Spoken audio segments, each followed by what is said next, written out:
Hello বন্ধু, welcome back to my channel. আমি আজকে ছোট্ট একটি ব্লগ নিয়ে চলে এসেছি। আমি এই যে একটু চাউমিন বানাবো, তার জন্য পেঁয়াজ নিয়ে নিয়েছি, ক্যাপসিকাম নিয়ে নিয়েছি। ক্যাপসিকামগুলো সবুজ ছিল, হলুদ হয়ে গেছে। ওখানে আলু, গাজর আর পেঁয়াজ সব নিয়ে নিয়েছি। এখানে কড়াইয়ে জল নিয়ে নিয়েছি, জলটাকে ফুটতে দিলাম। জলটা প্রায় গরম হয়েও এসেছে। যে এবার আমি চাউমিনটা দিয়ে দিচ্ছি। চাউমিনটা জলে সিদ্ধ করে নেব। জলে আর কিছু দেবো না, শুধু চাউমিনটাই দেবো। ওটা একটু সিদ্ধ করে জল ঝেড়ে নেব।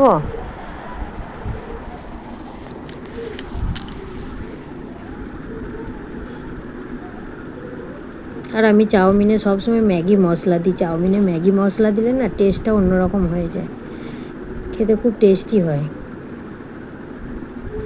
যে আমার প্রায় সিদ্ধ হয়েও এসে গেছে ওটা। চাউমিনটা দেখতে পাচ্ছেন বন্ধুরা, প্রায় সিদ্ধ হয়ে গেছে। এবার আমি জল ঝেড়ে নেব। আর এইদিকে আমি কড়াইও বসিয়ে দেবো। আবার কড়াই বসিয়ে দিয়ে এবার তেল দিয়ে দিলাম। তো তেলও প্রায় গরম হয়ে এলো। এবার একটু নুন আর হলুদ দেব। নুন হলুদ দেবো। দেওয়ার পর তারপরে হচ্ছে সবজিগুলো দেবো। এই যে নুন দিয়ে দিলাম, হলুদ দিয়ে দিলাম। এবার হচ্ছে সবজিগুলো দিয়ে দেব।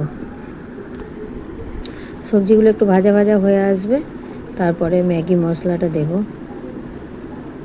একটু কাঁচা লঙ্কা চিড়ে দিয়ে দিলাম। আমি এমনি কাঁচা লঙ্কা কুচিয়ে দিই না, কিন্তু এমনি চিড়ে গোটা গোটাই দিই। যদি কেউ ঝাল খেতে চায় তাহলে ওখান থেকে নিয়ে খাবে, আর ঝাল না খেতে চায় তাহলে লঙ্কাগুলো বাদ দিয়ে খাবে।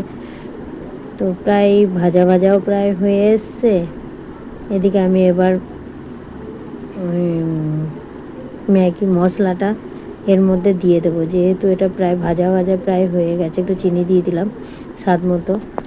আর লবণ তো আগেই দিয়েছি। তো এবার দেখুন চিনি দেওয়াতে একটু জলটা বেরিয়েছে।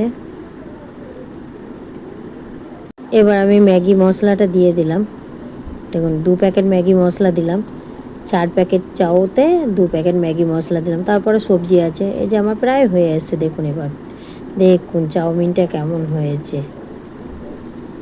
ও দেখতেও যেমন, টেস্টটাও তেমন, খেতে দারুণ হয়।